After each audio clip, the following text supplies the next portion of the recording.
हम देखेंगे आजकल कांच यानी कि ग्लास या शीशा, तीन वर्ड इसके रिलेटेड करते हैं। तो सारी चीजें आजकल इस पे बहुत ज्यादा डिपेंड करते हैं। घर को सजाने के लिए हम शीशे को इस्तेमाल करते हैं, दुकान को फ्रेम बनाने के लिए हम शीशे का इस्तेमाल करते हैं, तो चेहरे को साफ दिखने के लिए हमें शीशे का इस्तेमाल करना है। कोई भी चीज आजकल शीशे के इस्तेमाल करनी है, चाहे मिरर हो, ग्लास हो, जो भी हो। तो पहले हमें यह समझना है कि ये शीशा है क्या। यहाँ पे देखो, ये जो शीशा है, अगर मैं इसको बीच में मुक्का मारूंगा तो ये टूट जाएगा।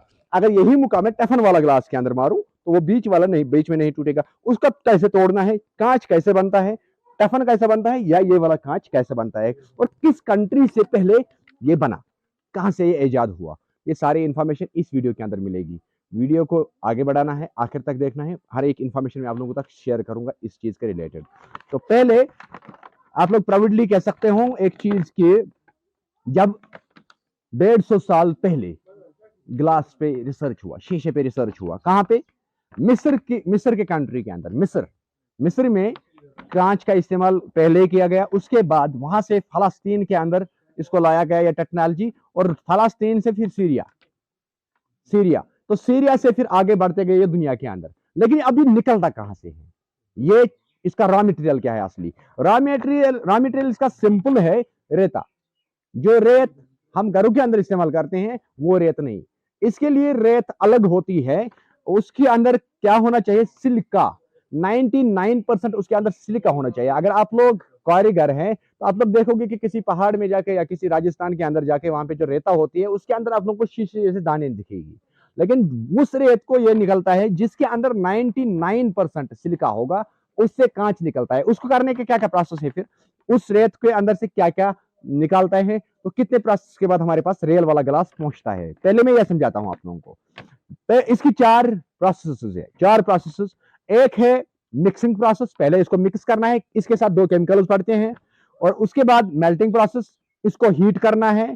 तीसरी प्रोसेस है इसका कोल्डिंग, यानी कि इसको ठंडा करना है।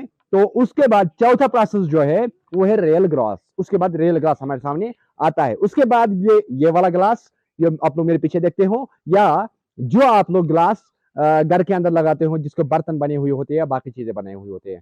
तो 150 साल पहले इसकी बर्तन का शेप में ये सामने आया। उसके बाद इसको मॉडिफाई किया गया है, इसको टेफन के तौर पे लाया गया है, फिर थोड़ा सा मॉडिफाई करके गाड़ियों का शीशा बनता है अभी, या कि दुकानों का फ्रेम या बाकी चीजें इससे बनता है। तो लेकिन इसकी मेन रॉ मटेरियल जो है वो है सिलिका इसकी रॉ मटेरियल है। अगर हम इसको हीटिंग और मेल्टिंग की बात करेंगे, इसको कितने डिग्री पे ये मेल्ट हो जाता है, तो 800 से 1000 सेल्सियस के दरमियानी ये होगा। तो ये कांच आराम से कांच के शेप में हमारे पास आएगा जब हम मेल्ट करते हैं इसको। अगर हम मेल्ट करने के टाइम पे इसको 1100 के सेल्सियस लेंगे तो ये मेल्ट ज्यादा होगा, ये काम का नहीं रहेगा, ये बिल्कुल खराब हो जाएगा। अगर हम इसको ठंडे में करेंगे तो कांच खराब हो जाएगा। तो ये भी इसमें मेन वैल्यू रखता है। इसके अलावा अब तोड़ने का तरीका, अगर हम इस वाले शीशे को तोड़ेंगे, नॉर्मल जो कांच हमारे घर के अंदर इसको हम तोड़ेंगे, तो ये बड़े बड़े खराश के अंदर टूट के आते हैं, जो हमारे हाथों पे गिरेगा तो टूट सकता है, हमारे हाथे कट सकते हैं, नुकसान हमें पहुंचता है इसको तोड़ने के बाद। लेकिन अगर इसी मुकाबले अगर हम टेफन वाले ग्लास को तोड़ेंगे, तो अगर हम उसको बीच में मुक्का मारेंगे नहीं टूटेगा आराम से। लेकिन जिसको आजकल कहते हैं बुलेट प्रूफ, टेफन वाले ग्लास को ही थोड़ा मॉडिफाई करके, थोड़ा स्टैंडर्ड बना के, स्ट्रांग बना के, क्या क्या प्रोसेस है उसका अलग से वीडियो दे दूंगा। अगर उसको उस ग्लास को फिर कहते हैं बुलेट प्रूफ। मगर अगर हम उस जो आपके गाड़ी पे शीशा लगा हुए होते हैं या आपके दुकान के अंदर में ये शीशा लगा होता है टेफन का, मैं इस वीडियो को कवर क्यों कर रहा हूं कि एनक्लोजर जो आजकल आता है प्लम्बिंग के अंदर, वो टेफन ग्लास का आता है। तो उसको तोड़ने या सेफ रखने के क्या तरीका है हमें?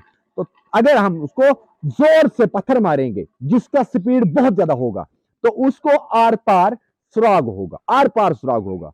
और अगर हम इसी मुकाबले इस वाले कांच को कितना भी स्लो या कितना भी जोर से हम इसको शीशे, इस वाले नॉर्मल शीशे को पत्थर मारेंगे तो ये टूट जाएगा, इसकी टूट के चूर हो जाएगा। लेकिन इसके अगेंस्ट टफन वाले ग्लास को अगर हम पत्थर मारेंगे जोर से, तो हाई स्पीड अगर होगा तो उसको सुराग हो जाएगा। लेकिन टफन वाले ग्लास को तोड़ने का तरीका क्या है? फिर हमें किन चीजों तोड़ना क्यों मैं कह रहा हूं? क्योंकि ये सेफ्टी फीचर है इसकी। अगर हम उसको बीच में मारेंगे तो नॉर्मली तो हाई स्पीड नहीं होगा, नॉर्मल स्पीड होगा, वो नहीं टूटेगा।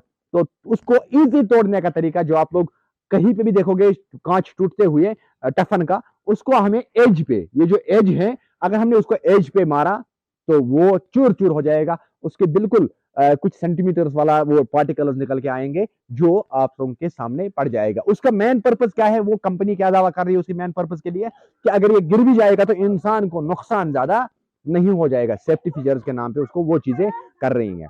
तो उसको पेन किस हिसाब से होती है, कम होती है, ज्यादा होती है, उसका सेल्सियस में वो अगले वीडियो में बताऊंगा। मगर यहाँ पे मैं एक चीज आप लोगों को वाजा करूं कि अगर आपके टेफन वाला ग्लास आपके घर के अंदर लगा के हैं, दुकान के अंदर लगा के हैं, तो कांच को, उस वाले कांच को कभी भी कोने पे नहीं मारना है।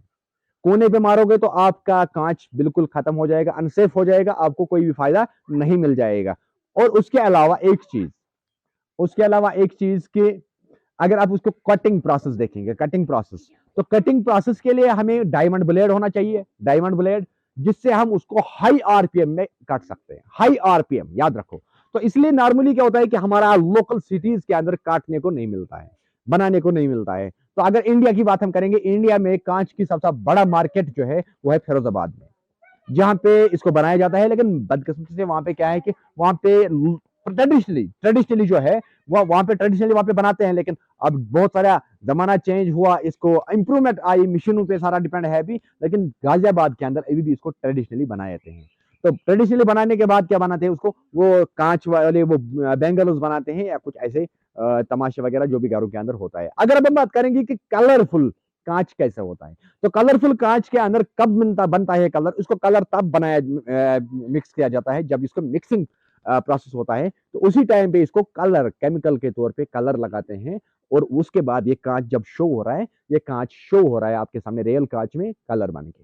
तो ये है कांच की रियलिटी। लेकिन अगर आप लोग प्लम्बर है तो एनक्रोजर आप इंस्टॉल कर रहे हो या एनक्रोजर लगाना चाहते हो घर वाले, तो कभी भी सेफ्टी के साथ कोने में, सेफ्टी की फीचर्स अगर मैं बताऊं, कोने में कभी नहीं मारना। अगर आप मारोगे, नीचे उठाओगे, तोड़ोगे, तो कभी भी कोने के साइड से टच नहीं करना। जोर से हल्का सा ऐसा ठुक मारोगे ना किसी पे भी, तो आप लोगों का कांच टूट के आपके हाथ में आएगा। तो याद रखेंगे, ये थी इंफॉर्मेशन टफनिंग ग्लास को लेके। आई होप कि आप लोगों को ये पसंद आया होगा। बाकी मिलते हैं नेक्स्ट वीडियो में, तब तक दीजिएगा इजाजत। अल्लाह हाफिज।